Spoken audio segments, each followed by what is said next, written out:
اعوذ باللہ من الشیطان الرجیم بسم اللہ الرحمن الرحیم الحمد للہ رب العالمین والصلاة والسلام علی سیدنا و مولانا ابو القاسم محمد صلی اللہ علیہ وآلہ وسلم وآلہ الطیبین الطاہرین لعنت اللہ علی اعدائہم اجمعین پر محمد وآل محمد صلوات اللہم صلی علی محمد وآل محمد وعجل فرجہم۔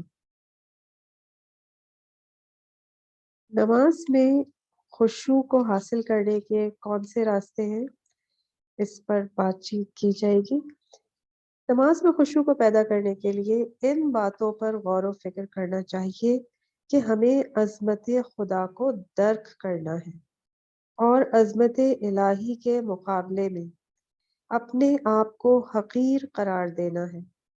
اور لطف کی بات یہ ہے کہ نماز کی ابتدا بھی اسی مسئلہ یعنی عظمت الہی کے ادراک سے ہوتی ہے۔ وہ ابتدائے نماز میں اللہ اکبر کہنا ہے، یعنی خدا بند کریم کی عظمت اور اس کی بزرگی کی طرف توجہ اور اس کا اعتراف کرنا ہے۔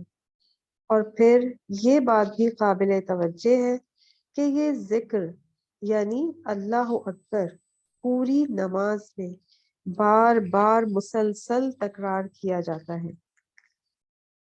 نماز کے ختم ہونے کے بعد بھی حضرت زہرا سلام اللہ علیہا کی تسبیحات میں اور متعدد دوسرے موقعوں پر اللہ اکبر کے ذکر کے ساتھ خدا بند کریم کی عظمت و بزرگی کی طرف توجہ دلائی جاتی ہے۔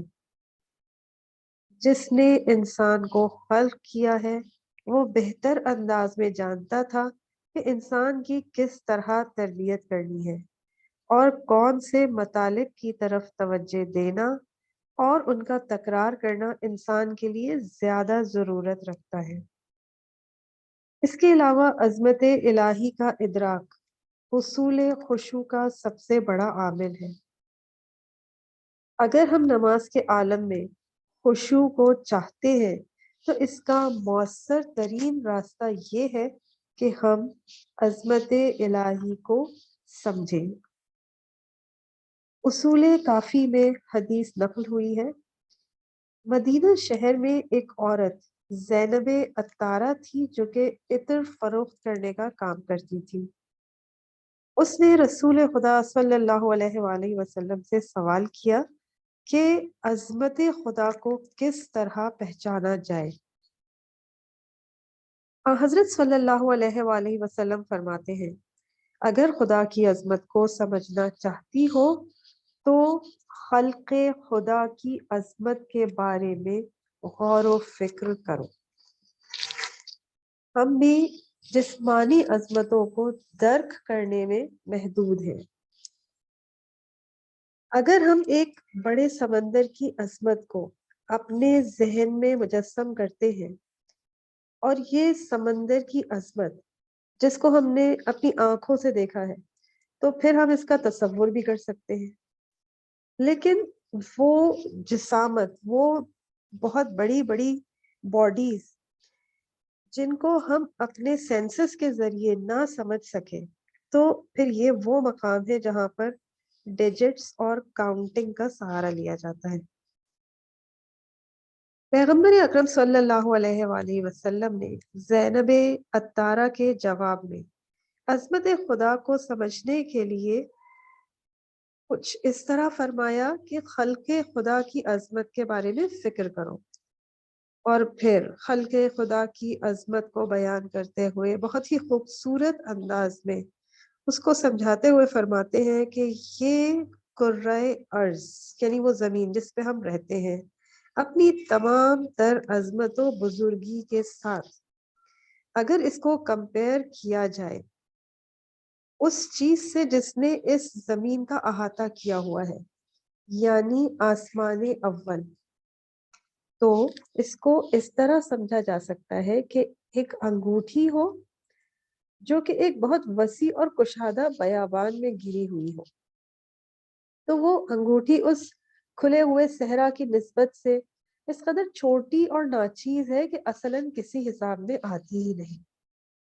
پھر حضرت صلی اللہ علیہ وآلہ وسلم نے فرمایا کہ اسی طرح اس چیز کو سمجھو کہ یہ زمین وہ انگوٹھی ہے، اور جو پہلا آسمان ہے وہ کشادہ اور بہت بڑا بیابان ہے۔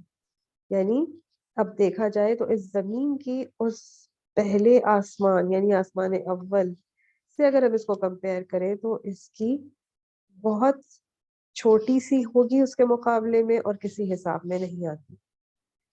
پھر حضرت صلی اللہ علیہ وآلہ وسلم نے فرمایا کہ اگر آسمان اول کو آسمان دویم سے نسبت دے تو آسمان اول آسمان دویم کی نسبت اسی قدر چھوٹا ہے کہ جیسے ایک انگوٹھی اور ایک بہت بڑا کشادہ اور بیابان کہ جس کی وسعت بے انتہا ہو۔ حضرت نے اسی طرح بیان کو جاری رکھا یہاں تک کہ حضرت صلی اللہ علیہ وآلہ وسلم آسمان ہفتم تک پہنچ گئے۔ اس زمانے میں لائٹ ایئرز کا مسئلہ ابھی شروع نہیں ہوا تھا، تو اس سادہ لوح اور دیہاتی عورت کے لیے پیغمبر اکرم صلی اللہ علیہ وآلہ وسلم سے بڑھ کر عظمت خدا کو سمجھانے والا کون تھا؟ اور پھر حضرت صلی اللہ علیہ وآلہ وسلم نے جس طرح سمجھایا اس طرح کون سمجھا سکتا ہے؟ اور جو راستہ نبی اعظم صلی اللہ علیہ وآلہ وسلم نے اختیار کیا کہ مخلوق کی عظمت کے ذریعے خدا کی عظمت سمجھائی۔ یہ بات آج کے زمانے کے علم فلکیات کے ماہرین کہتے ہیں کہ جس گیلیکسی میں ہم رہتے ہیں یعنی ملکی وے، اس کا نام ہے ملکی وے، یہ کئی ملین اور کئی لاکھ ملین گیلیکسیز جو آسمان کی فضائے بے محیط میں موجود ہیں ان میں سے ملکی وے ایک گیلیکسی ہے۔ اور اگر ہم دیکھیں کہ ایک گیلیکسی اور دوسری گیلیکسی کے درمیان کا فاصلہ کتنا ہے تو وہ ہے 1,00,000 لائٹ ایئرز۔ یعنی اگر کوئی ایک سیکنڈ میں 30,000 کلومیٹر کی رفتار سے یعنی بجلی اور لائٹ کی رفتار کے ساتھ حرکت کرے تو 1,00,000 سال کے عرصے میں ایک گیلیکسی سے دوسری گیلیکسی تک پہنچے گا۔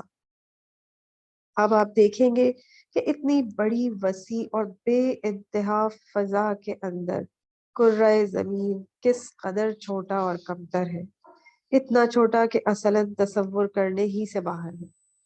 تو اس حال میں ایک انسان جو کرۂ ارض پر ہے تو وہ ایک دانے کے برابر بھی شمار میں نہیں آتا، تو اتنے بڑے عالم میں ان تمام کہکشاؤں کے مقابلے میں اس کے جسم کی کیا حقیقت ہے؟ بس اگر انسان ان نسبتوں میں اچھے طریقے سے غور و فکر کرے تو خود بخود خجالت، شرمساری اور کمتری کی وجہ سے اپنے سر کو اپنے گریبان میں ڈال دے گا اور پانی پانی ہو کر زمین میں دھنس جائے گا۔ خداوند متعال وہ ہستی ہے کہ اتنا پھیلا ہوا عالم اس کے ایک ارادے کے ساتھ بنا ہے اور ایک ارادے کے ساتھ نابود ہو جائے گا۔ تو بس جب اللہ اکبر کہے اور نماز میں داخل ہو جائے تو اپنے آپ کو اس عالم ہستی کی نسبت سے انتہائی حقیر اور چھوٹا تصور کرے، اور یہ سمجھے کہ اتنے عظیم جہان میں حقیقی طور پر میری کوئی وقت نہیں ہے۔ یقینی طور پر انسان اپنی اس حقارت کے ساتھ کبھی بھی خداوند متعال کے مقابلے میں نہ آئے گا اور اس کے حکم سے باہر نہ جائے گا اور اس کے ساتھ کبھی بھی اعلان جنگ نہیں کرے گا۔ اگر ہم خداوند متعال کی عظمت کو درک کرنے کے ساتھ ساتھ گناہوں کے بڑا ہونے پر نیز ان دردناک سزاؤں پر جو گناہگاروں کے لیے تیار کی گئی ہے توجہ کریں تو ہمارے خشوع میں کئی گنا اضافہ ہو سکتا ہے۔ پر محمد والے محمد صلوات اللہم صلی علی محمد والے محمد وعجل فرجہم۔ وائے سلامتی امام زمانہ۔ بسم اللہ الرحمن الرحیم۔ اللہم کن ولیک الحجت ابن الحسن صلواتک علیہ وعلی آبائہ فی ہذہ الساعہ وفی کل ساعہ ولیا وحافظا وقائدا وناصرا ودلیلا وعینا حتی تسکنہ ارضک طوعا وتمتعہ فیہا طویلا برحمتک یا ارحم الراحمین۔ اللہم صلی علی محمد وعلی محمد وعجل۔ التباس دو